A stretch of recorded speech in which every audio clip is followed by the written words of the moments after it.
Hello and welcome to the Evolve Online podcast series. I'm Colin Northmore, the principal of the Evolve Online School, and today we're going to be talking about being in Matric and how to make yourself get ready for your exams, how to be sure that you are doing everything in your power to be successful at the end of the year. One of the biggest problems that is always experienced by young people in their Matric year is they take a while to get into the flow of things. They take a while to get settled, and then the time just flies past. And by the time they feel like they're in a rhythm or a pattern, it's already well into the year, and then you constantly feel like you're catching up and you've fallen behind, and that all adds to your stress. So what I'd like to do today is just take you through some tips that you can apply when it comes to your Matric year. We're in March, we're right at the beginning of the year. You've had a chance now to settle in and get your subjects up and running and get to know your teachers and understand what is expected of you this year. Now's the time to actually settle in for the long haul, and before you know it, it's going to be October and you're going to be sitting down to write your exam. So let's make sure that you are getting into the right habits right from the beginning. By the way, grade 11s and 10s, this is something you can also do, and it's of course a much better thing if you actually build these habits while you're still in a lower stakes grade and not wait until Matric to do it. So let's start. One of the first things that you have to do if you want to be successful in Matric, and for that matter, successful as an online homeschool learner, is you have to set a routine. You have to get into a regular flow of work day by day. Now, each day doesn't have to be exactly the same, but you need a plan. There's a lovely saying often used in stories about the army. They say, failing to plan is planning to fail. So you've got to make sure that you set up a schedule right now, a daily routine that breaks your day into manageable segments. Now, you may hear a lot about time management and how you must do time management, but I read an article recently that made a lot of sense to me, and that was an article related to energy management. And what the author of the article was arguing is that it's not so much our time that we need to manage, but the rhythm of the day and how we feel during the course of the day. You all know this. We have different rhythms. Some of you feel energized at the beginning of the day. You get through most of your work in the beginning of the day. And then as the day gets later on, you start to get tired, you start to get easily distracted.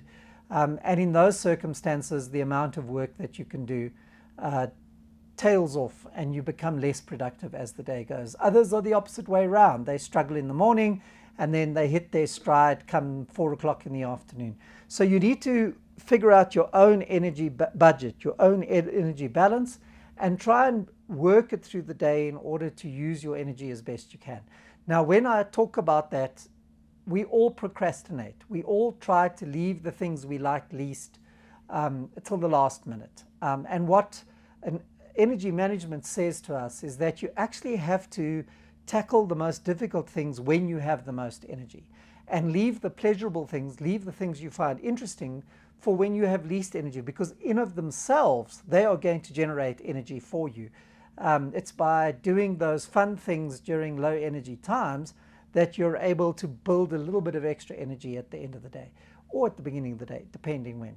So don't only schedule your day according to what needs to get done, but manage it so that you're doing the hardest things when you've got the most energy and the sort of more routine things when you have less energy.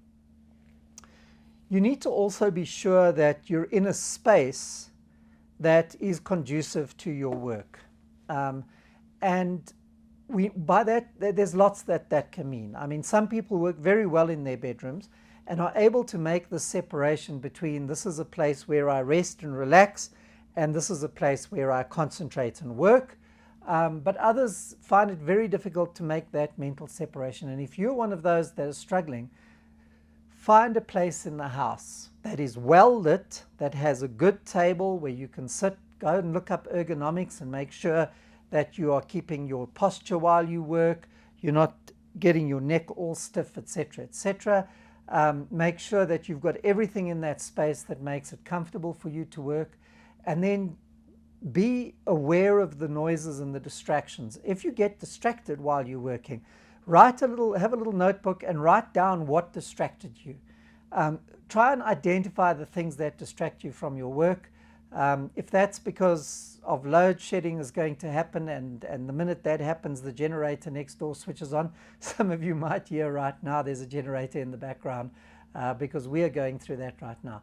But be aware of your surroundings. Be aware of the things that make you distracted and the things that help you to concentrate. And aside about music, I know that there's always been this argument between generations about how you can't listen to music and study. It's not possible. Actually, cognitively, it is possible, because what happens is you're using a different cognitive system when you're listening to music than what you are when you are reading something or watching a video or working on something. So in fact, it's actually a very good idea to have music running while you work. But what you should not have when you're playing music is you should not have the kind of music that you listen to the lyrics of. You can't be listening to the lyrics. You can't be concentrating on the words and trying to work at the same time. Then you're using the same cognitive system, and your brain doesn't do well when you try and use the same cognitive system for two different things. But by all means, having background music is often a very good idea when you're studying, when you're working. And you will notice if the music is distracting you, and then you'll know, listen, I mustn't listen to that kind of music. So create your playlists. You can find playlists. You can share them with one another. If you've got a good playlist, throw it into the comments below. Put a link in. Let's share our playlists and get each other motivated for working as we go along. By the way, I'm very happy to hear from others. If you've got some advice for our matrics, if you want to pop a comment into the comment section below, go for it. Our matrics would appreciate all the help they can get at this time, I'm sure. So creating a productive workspace is very important, free from distractions, well lit, etc. Now, the next thing I need to teach myself more than anything, and that's about staying active. And partly that's how I use music while I'm working. So you can't just sit for 4 hours, 5 hours and not expect to lose concentration, not expect to not be healthy. For your own mental well-being, for your own health and for your own ability to concentrate better, you need to include physical activity into your day. And you need to intersperse it with the academic work that you're doing. There's a wonderful yoga series you can find on YouTube. It's called Yoga with Adrian. I'll put a link in the comments. And you can just do a 10-minute slot with her. She's not going to try and change your philosophy of life. She's wonderful, and she just takes you through some exercises that help with things like text, neck, that help with things like stress and tension. You can look through her playlists and find just about the right length of event that you want to be part of. Little 10-minute slots every now and again is great. Of course, there are other ways of doing this. Some of you might have weights in the room or some exercise equipment in the room. And you might just want to take a break and do that as well. Okay, but you do have to get physical. You also need to go outside, walk around the garden, walk around the neighborhood, get some nice fresh air, and take the dog for a walk. That's always a wonderful way to get some exercise and to get a bit of a break. I wouldn't advise you to take the cat for a walk, because they don't tend to want to go in the same direction as their human being does. And maybe I'm a bit of a doggist in this space. The next thing is to make your learning interactive. Get into discussions. So as you know, you've been put into syndicates. And for those of you who are in Matric and maybe listening to this podcast and are not part of the Evolve Online School, welcome. We love sharing our wisdom with you as well. So, you know, what you need to do if you haven't been put into a syndicate or into a learning group with your school is to find a couple of like-minded souls and put yourself into these learning groups. But Evolvees, you need to use the syndicates that you're in. You need to make sure that you are taking advantage of the ability to discuss things. It's in the discussions that you learn best. It's in the discussions that you teach one another best. And you should have a regular session every week, at least one a week, where you're getting together with the rest of the group, maybe one or two people who are taking a similar set of subjects to the ones you're taking, so that you can have more of a wide-ranging discussion around a couple of subjects. Make sure you're part of chats, and make sure that your chats are very focused on your learning. Now, that doesn't mean to say your social life has to end, although I do sometimes think it's in your best interest to put your social life on hold during your matric year. But in this case, we're looking for these interactions that are targeted at your academic progress. And you will find, as you discuss things with others, and as they ask you questions, and as you ask them questions and get the answers, that some of your deepest learning happens. It's also something you're going to find that when you're sitting in that exam hall, in that cold, forbidding space at the end of the year, and well, it's summer, and it's in our country at that time of the year, so maybe it's that hot, forbidding space at that time of the year, that you remember those discussions. When you're stuck on something, you might remember that discussion you had, and that will act to remind you about what you need to know in order to succeed at answering that question. So get into these discussion groups, work together, and then try and make your learning physical as well. So draw pictures, use icons, have a nice whiteboard in your workspace where you can make notes, and you can be active. You mustn't just watch a video, you must take notes while you're watching the video. You mustn't just read notes, you must summarize them while you're reading. There must be some sort of cognitive processing that you're doing in order for you to be successful in that way. You're going to hate me for the next one, Matrics, but you need to get enough sleep. You really need to get enough sleep. This business of staying up until 2 o'clock in the morning, talking to your friends online, maybe 4 o'clock in the morning, that has to change this year. Even if you just change it for this year, you need a minimum of 8 hours sleep. There's so much research that's been done on the impact of sleep and on the impact of lack of sleep. And in fact, some research done in the 1960s showed that if you deprive someone of sleep for long enough, it can actually make them psychotic. Why it's important for you is that while you sleep, your brain doesn't. While you sleep, there's a cognitive process going on in your brain. Your brain is integrating all of its experiences, all of what you've learned during the course of the day, into a collective that allows your long-term and short-term memory to interact with your experience, to interact with your learning. So if you're not getting sleep, you're not consolidating what you've learned. Our dreams are often just an expression of our brain trying to process, file, make sense of, and encode what it's learned during the course of the day. Sleep is important, and along with sleep goes nutrition and activity. So you must also eat well. You must eat healthily. Put those energy drinks away. The energy drinks are the worst thing you can be having and become addicted to in your matric year. And I know you want to pull an all-nighter while you're studying, and there's nothing better than a massive dose of caffeine and sugar to get it done. But there's a crash that comes afterwards. And in fact, the parts of your brain chemistry that are activated through caffeine, that are activated through that excessive sugar, are the parts that are going to work against your long-term memory. We need to be in a relaxed state in order for our memory to be at its most effective.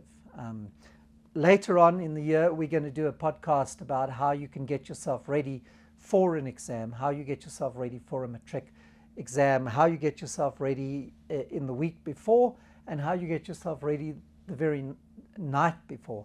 And we'll also do a podcast for you on how to tackle your exams, how to be in your exams. But by then you should have your individualized learning plan. You should have your exam strategy plan, so you will already know exactly how you plan to tackle each of your exams, because you will have thought it through and you will have worked with your learning coach on it. Maintain a healthy diet. Eat fruit, eat vegetables, watch out for carb heavy, try and stay exercising, so not only the nutrition but the exercise. Make sure you get exercise every day. This is a great time for you to build up your stamina. What you're trying to do through the exercise and through the carb low diet is you're trying to build up your body's resilience, its ability to fight off illness, because you are going to get ill during the course of the year. Normally you would, but with all the extra stress you're dealing with all the extra work, pressure that you feel, it's so easy for your immune system to become weakened and for you to struggle with your wellness. So in order to stay well, keep exercising, even if it's just walking the dog. Just get yourself a good 20-minute high cardio walkout, for want of a better word. Shows you that I'm not really into gym. I don't know the real terms, but I do know that it's important for you to get some blood flowing and get your exercise in, and to eat the best possible meals you can. Have this conversation with your parents. Involve your family. The whole point of homeschooling is that you have to take advantage of the assets that are around you in terms of the equipment, in terms of the resources you have, but also in terms of the social interactions around you. If you do have a friend living nearby, make it a plan to go walking with them. It's harder, research shows, for you to give up on walking on a day when you feel like, I don't feel like walking today, when you're walking with someone else and you feel like you're letting them down. So get into a group of people and go for a walk regularly. And that's a good time to discuss your academics at the same time. I want to also say to you, don't be afraid to ask for help. Reach out for help when you need it. In this case, I think that it's so easy to get isolated. It's so easy to feel like this is your problem alone and somehow you're supposed to by now know how to be a grown-up. No, that's nonsense. Ask for help from your teachers. Send them messages on Teams. And if you're listening to this podcast and you're not with Evolve, find people around you that you can rely on that will listen without judging. And parents, if you're listening to this podcast, this is very important. Listening without judgment is one of the best ways you can position yourself to be supportive of your child. Doesn't matter what your brain is saying to you about what your child's telling you. You need to listen and you need to be willing to hear the solutions, not give the solutions. So when you're busy talking about the things that you're struggling with, you shouldn't really go into a meeting like that and say, listen, I'm stuck, I don't know how to do it, without also being able to say, this is what I've already tried. You'll know that we follow a mastery-based approach. And one of the processes of a mastery-based approach is to get you to reflect on your learning. So don't just go and say, I don't know what to do. Rather go in and say, I don't know what to do, but I've already tried this, or I tried that, or when I tried to do this way, it gave me this answer and that's completely wrong. Or when I try to understand how the respiratory system worked in the body, I don't even know if that's part of the curriculum. I think that might be grade 10 work. But whatever it is you're learning about, when you're stuck with it, ask for help. Not just academic. If you're struggling emotionally as well, ask for help. By the way, there are all kinds of hotlines. We will put a link in the below for you to use if you're struggling in that regard with some emotional issues. There are lots of people standing by to help you, to listen to you, to be able to support you. And you know, if all else fails, there's me. So go ahead and reach out to me on Teams and I'll see what I can do to help you. Two more things that I'd like to say to you is, the one is stay connected. Stay connected. Don't become isolated. Make sure that you use your social media positively. We're not afraid of technology at Evolve. We're not foolish enough to think that by sticking our heads in the sand, our children will suddenly stop using WhatsApp or YouTube or TikTok or whatever the latest is. I can't keep up anymore. But I can keep up with the educational technology side of things. And what that tells me is one of the reasons why homeschooling has become feasible, why it's become so much more successful in the last 4 or 5 years, is because our children are not as dependent. You guys are not as dependent on being able to go to one place every single day in order to interact with your peers, that you can interact online, that you can interact socially. Please do it safely. Please think about your own identity and what sort of image you want to project of yourself when you're working online. These things stick around for a very long time. We'll do a podcast this year about social media safety and how to use the resources, the internet and the resources at your disposal in a way that doesn't expose you. And then finally, I'd like to just say, use the technology. We give you AdviLearn, which is a phenomenal app for maths, science, maths literacy. We give you access to Teams. We give you access to the Office suite. We give you access to various websites and apps. Use those. Now, the one thing about AdviLearn is, for those of you who aren't with Advitech schools, AdviLearn is an adaptive learning tool that we use for the teaching of mathematics, physical science, and maths literacy. Evolve Online is very proud of the fact that we set the trend in using that, and it's become widespread throughout the whole of schools division. But what it does, and what an adaptive learning algorithm is it's an algorithm that learns from your mistakes. So as you're doing the sum, it realizes that you can't do the sum because this gap or that gap exists in your learning, and then it takes you back. It takes you back to the previous year or 3 or 4 years down to the previous years, finds where you lost the plot a little bit, teaches you that stuff, and then brings you back up again. So use that technology for that purpose. Use it to be able to extend your learning. Use it to be able to challenge your learning. One of the things that you will have available to you from April is an exam bank of questions where you can practice writing Matric exam questions and get a good sense of what you know, what you don't know. And you need to incorporate that.